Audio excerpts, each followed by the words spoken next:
2027 충청권 하계세계대학 경기대회, 하계유대회, 조직위원회가 13일 세종시 어진동에서 현판식을 거쳐 공식적인 활동 시작. 조직위는 대전시장, 세종시장, 충북 충남지사 등 충청권 4개 시도 주요 인물과 100여 명이 참석한 가운데 7월부터 대회 개최를 위한 업무에 착수. 대회는 2027년 8월 중 12일간 대전, 세종, 충북, 충남에서 열리며 150개국 1만 5천여 명의 참가자가 18개 종목에서 경쟁할 예정. 최민호 세종시장은 성공을 위해 지자체와 정부, 대한체육회와 협력을 다짐합니다. 미국의 단기 국채 금리가 5% 이상 상승하여 안정적인 투자를 원하는 개인과 기관의 투자가 증가하고 있습니다. 미국 정부의 기준금리가 5.5%까지 상승한 가운데 1년 이하 미국 단기 국채에 대한 투자 금액은 최근 3개월 동안 1조 달러 이상으로 증가했습니다. 이로써 2008년 이후 처음으로 단기 국채 금리가 5%를 넘어섰으며 개인 투자자들은 은행 예금보다는 단기 국채를 선호하고 있습니다. 이로 인해 국채 전문 딜러의 보유 국채 규모는 감소하고 있습니다. 기업도 단기 국채에 투자하며 자산 관리 업체들도 이에 참여하고 있습니다. 이러한 투자자들의 동향으로 MMF 시장도 확대되었으며 MMF의 단기 국채 보유도 늘고 있습니다. 대만의 TSMC가 일본 내에 반도체 생산 공장을 건설하고 확장을 고려하며 미국 내의 어려움과 대조적인 상황을 겪고 있습니다. TSMC는 소니와 공동으로 86억 달러를 투자하여 일본의 기쿠요마치에 반도체 공장을 건설하고 이를 향한 높은 기대와 생산 증대를 고려하고 있습니다.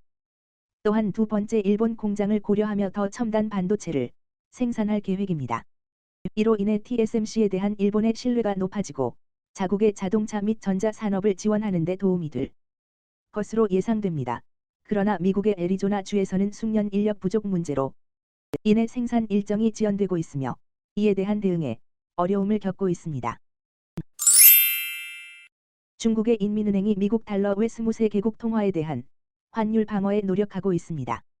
이 노력은 유로, 엔화, 파운드 등 다양한 통화에 대한 위안화의 환율을 1일 고시를 통해 조절하고 있으며 이로 인해 위안화는 상대적으로 안정을 유지하고 있습니다.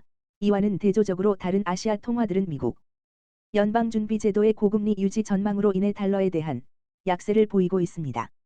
인민은행은 위안화의 약세를 막기 위해 활발한 조치를 취하고 있으며 홍콩에서 더 많은 위안화 채권을 발행할 계획이며 이로 인해 홍콩의 위안화 대출 금리가 상승하고 있습니다. 중국 대도시의 2분기 임금이 2015년 이후 최대 폭으로 감소했습니다. 상하이의 임금은 전년 동기 대비 8.72% 하락하였으며 베이징은 5.71%, 선전은 2.43%, 광저우는 1.53%, 항저우는 0.52% 하락했습니다. 이는 중국 경제의 침체로 인해 발생한 것으로 특히 금융 분야에서 임금 감소가 두드러졌습니다. 중국의 일부 증권사와 금융기관은 임직원들의 급여를 크게 축소하였으며 지방 정부들도 공무원들의 급여를 삭감하고 있습니다.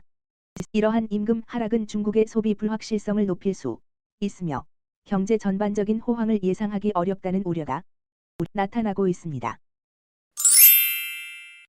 파나마 운하 관리자가 가뭄으로 인한 통행 제한이 계속될 것이며 해수 온도 상승과 기상 조건 변화 때문에 내년까지 이어질 가능성이 있다고 밝혔습니다. 이로 인해 크리스마스와 음력설 기간 동안 운하 통행이 어려울 수 있으며 이미 선박수는 줄어들고 운항허가 경쟁이 치열하게 벌어지고 있습니다. 파나마는 현재 가뭄으로 직면하고 있으며 운하의 운영을 위해 선박수를 줄이는 가능성도 있습니다. 이로 인해 다른 국가들도 파나마 운하의 대안을 찾기 시작하고 있습니다. 중국 경제 침체와 부동산, 주식 시장의 불안으로 중국인들이 금을 안전 자산으로 선호하며 금 구매가 증가하고 있다. 중국의 금 소비량은 작년과 비교해 16.4% 증가했으며 특히 금 장신구와 투자 목적의 금 소비가 늘어나고 있다. 금 거래소들은 할인 이벤트를 펼치며 고객을 유치하고 있으며 금 가격은 상승 중이다. 이러한 현상은 경제 침체와 안전 자산 선호 심리의 결과로 보고 있다. 하지만 금 가격은 국제 금 시세와 연동될 가능성이 있으며 향후 미국 연준의 금리 정책에 따라 변동할 수 있다. 따라서 전문가들은 신중한 접근을 권고하고 있다. 중국의 경제 회복이 둔화되고 지방 정부들이 재정난에 직면하고 있습니다. 중국 중앙TV, CCTV는 중앙정부 예산을 지방정부가 방만하게 사용하는 문제를 비판하고 있습니다. CCTV에 따르면 허난성의 창위아녀는 중앙정부로부터 720조 원가량의 예산을 받았지만 주택 건설 및 재개발 프로젝트가 완료되지 않아 방치되고 있습니다. 건설사는 돈을 낭비했다는 이유로 비난받고 있으며 지방정부 역시 건설 과정을 감독하지 않았다고 비판받고 있습니다. 이러한 사례들이 중앙정부 예산 낭비를 비판하는데 사용되고 있으며 민심을 얻기 위해 예산을 적절하게 관리해야 한다는 메시지를 담고 있습니다. 최근 뱅크 오브 아메리카가 진행한 설문조사에 따르면 중국 경제에 대한 비관적인 전망으로 인해 글로벌 투자자들이 신흥시장에서 미국으로 자금을 이동시키고 있습니다. 신흥시장에 대한 투자 비중이 급감하며 반면에 미국 주식에 대한 투자 비중이 크게 증가하고 있습니다. 이러한 변화는 중국 경제에 대한 우려와 함께 미국 증시의 호조와 관련이 있으며 중국의 경제 성장 전망이 낙관적이지 않다는 것이 드러났습니다. 중국 부동산 문제 역시 글로벌 신용 위험으로 여겨지며 투자자들이 중국 부동산 부문을 주요 관심 대상으로 삼고 있습니다.